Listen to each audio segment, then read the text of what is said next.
inferiority complex ló ń dà wá láàmú.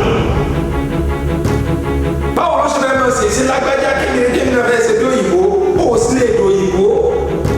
ká mọ̀ sọ Yorùbá tó wọlé lọ́dọọdún tí wọ́n bá ti ṣe ọdún Yemọja nìkan pé wọ́n ṣe ọdún Yemọja lọ́dọọdún nìkan Yemọja nìkan ó ń pọ̀ kó $5 billion sí ẹkọ́nọ́mì $5 billion sí ẹkọ́nọ́mì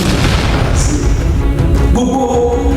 kọ́ńtò tá a sọ yìí gbogbo owó tó ń jẹnẹrétì ní Brazil gbogbo tó ń ṣe tó ń fi tó yẹ kó ló ń big ẹkọ́nọ́mì wọn ilẹ̀ Yorùbá yìí tí a bá ṣọ́ àsìkò bọ̀ díẹ̀ báyìí ló ẹ̀ kó àwọn ọmọ yín máa lọ Brazil àti Cuba kankan láti lọ kọ́ èdè àti àṣà Yorùbá léyìí láti wọn mọ́ àwọn French countries èdè wọn ló fi communicate èdè wọn French bó bá dé China tó bá gbọ́ China òde bá wọn ṣiṣẹ́ ọdẹ wọn ni èdè wọn ló fi communicate èdè wọn ló fi kọ́ wọn lẹ́kọ̀ọ́ náà fi ṣe ogun tó ṣe èdè wọn why lose your originality wa sọnù tó bá dé France bó bá gbọ́ French bó lè ṣiṣẹ́ bẹ́ẹ̀ ó lẹ́sẹ̀ lọ ó lọ school bẹ́ẹ̀ tó bá dé bẹ́ẹ̀ ó lọ kọ́ èdè yìí ó lọ kọ́ èdè wọn láti lè ṣiṣẹ́ yìí tó bá fẹ́ ṣiṣẹ́ bẹ́ẹ̀ àwa la gbé èdè nílé kárí ó dẹ̀ kó parun bá ẹ wo treasures tá a lose àwọn tí wọ́n yà nǹkan wa lò ẹ wo iye tí wọ́n fi ń rí lọ́dọ̀ wọn ẹ wo bí wọ́n ṣe fi improve economy wọn àwọn táwa ní nǹkan tí wọ́n kọ́ ńgbà tẹ́ tó wà nídìí òwò tí òwò rò jẹ àdìrẹ àwa la ní tábà ṣọjọ́ àdìrẹ káwọn ọjọ́ kí gbogbo ilẹ̀ Yorùbá pé World Àdìrẹ Festival fápẹ̀rẹ̀ káwọn celebrate ẹ̀ bó ṣe yẹ kí ìjọba ó fún ní recognition jẹ́ kí wọ́n fún kí our establish it to the world. Ẹ̀wọ̀n yẹn táwọn generate irọ́ ẹ̀sìn làwọn jà sí. Àbáde ẹgbẹ́ àdúró bá ṣe lè prove ara wa. Ìran Yorùbá wuyì káàkiri àgbáyé ẹ mọ̀jà tójú àṣà mọ́lẹ̀ ń ṣe ni ẹja gbéga ọmọ Yorùbá ni mí Odùduwà ni bàbá mi wọn ò jẹ́ fọwọ́ òsì ju èlé bàbá tó bí mi lọ́mọ. Ìràpadà ọmọ Yorùbá àtúbà wa gbọ́dọ̀ kú.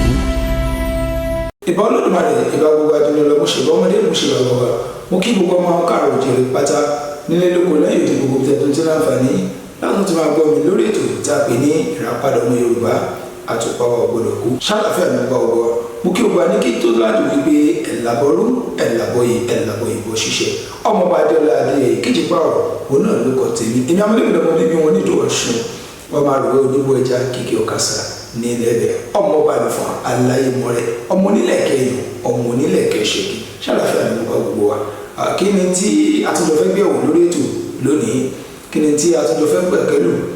ọ̀rọ̀ tá a fẹ́ sọ yìí ọ̀rọ̀ tí ó gba kíyàn fi ara balẹ̀ wo òye sí ní ìpínlẹ̀ ní orílẹ̀-èdè Brazil ní ọdọọdún wọ́n ti ṣe tọdún ní 2025 lọ́dọọdún tí wọ́n bá ti ń ṣe ọdún Yemọja nìkan pé wọ́n ṣe ọdún Yemọja lọ́dọọdún nìkan Yemọja nìkan ó ń pọ̀pù $5 billion sínú ẹkọ́nọ́mì wọn $5 billion sínú ẹkọ́nọ́mì Brazil.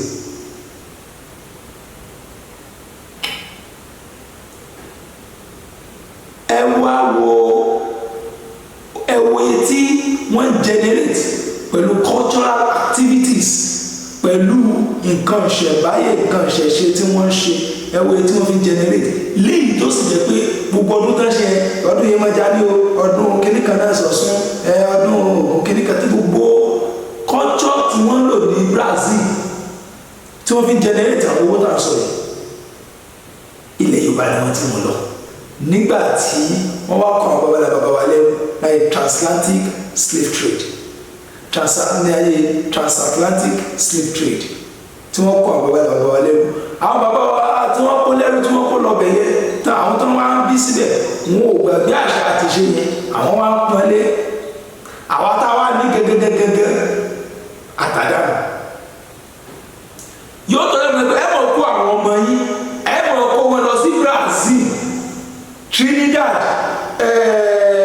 kí náà ti pọ̀ Cuba àtàwọn kọ́ńtì mi láti lọ kọ́ èdè àti àṣà Yorùbá ni sá lórí wa òbí àbí aláàmú tá à ń ṣe tí àbáṣọ àsìkò ń bọ̀ díẹ̀ lọ ìlú ẹ̀ kó àwọn ọmọ yín máa lọ Brazil àti Cuba kankan láti lọ kọ́ èdè àti àṣà Yorùbá léyìí tàbí wọn mọ́ ṣé bẹ́ẹ̀ ni ti yóò wù yín ẹ lọ wo bí wọ́n ṣe ń ṣe ọdún àṣà àti ṣe ní Brazil lọ́dọọdún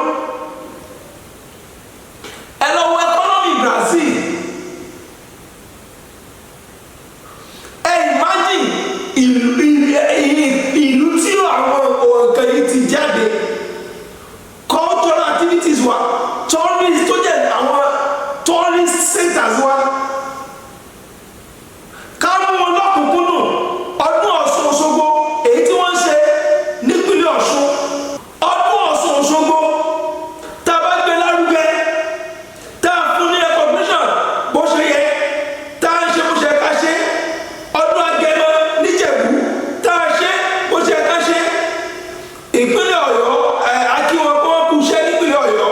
wọ́n ẹ̀jẹ̀ sọdún egúngún tán wọ́n ní egúngún festival wọ́n bọ̀ díẹ̀díẹ̀ yẹn wọ́n tún ṣe World Ṣàngó festival náà ní Ọ̀yọ́ ní Ọ̀yọ́ town láìpẹ́ gbogbo àwọn ọdún òòṣà yìí gbogbo àwọn nǹkan yìí tó jẹ́ tourist attraction yìí tá a bá gbé lárugẹ ìjẹ́ mòye tí kọ́ńtì wọ́n mọ̀ generate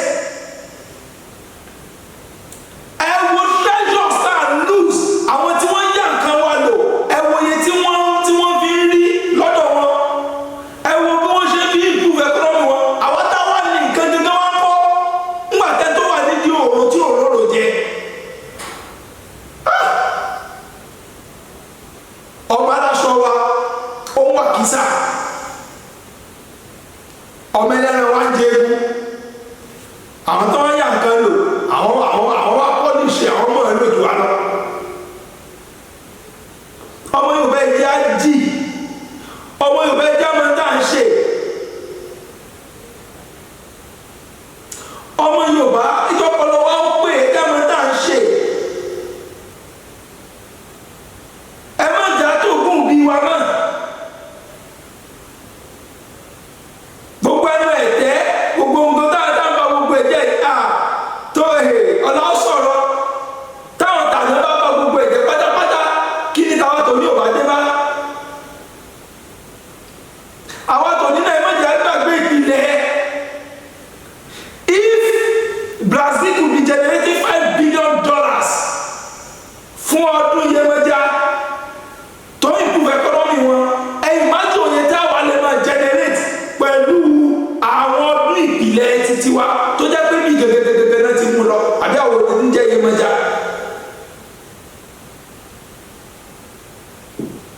àdìrẹ àwa la ní tábà sọdún àdìrẹ káwọn ọjọ́ ní gbogbo ilẹ̀ Yorùbá pé World Àdìrẹ Festival fàpẹrẹ káwọn celebrate bó ṣe yẹ kí ìjọba ó fún ní recognition tẹ kí wọ́n fún kí our establish it to the world ẹ̀wọ̀n yìí táwọn generate irọ́ ẹ̀sìn làwọn jà sí aráàlú ẹ̀rẹ́ ànílò pàṣẹ lè improve ara wa Brazil wọ́n improve ara wa ẹ̀wọ̀n China lónìí native language wọn èdè àtàṣà wọn òun ni wọ́n fi ń gbègbè ayé ẹ̀wọ̀n bí China ṣe ní lónìí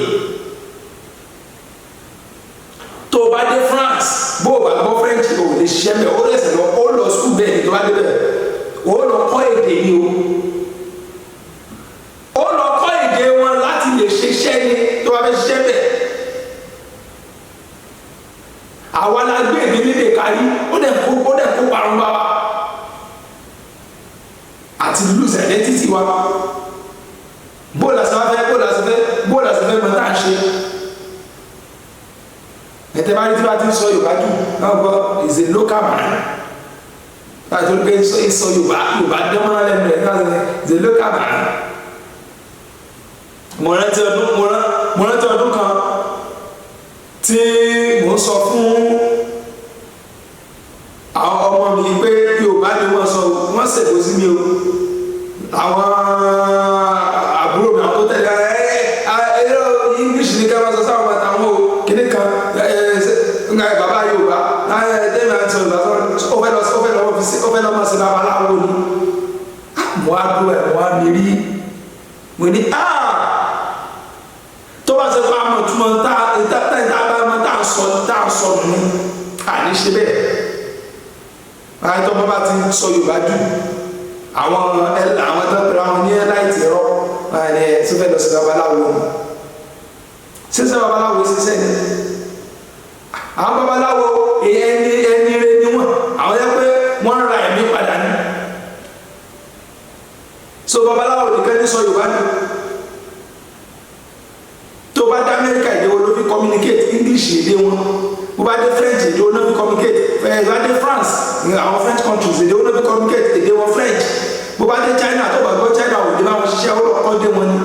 èdè wọn ló fi communicate èdè wọn fi kọ́ wọn lẹ́kọ̀ọ́ náà náà fi ṣe ogun tó ṣe èdè wọn why lose your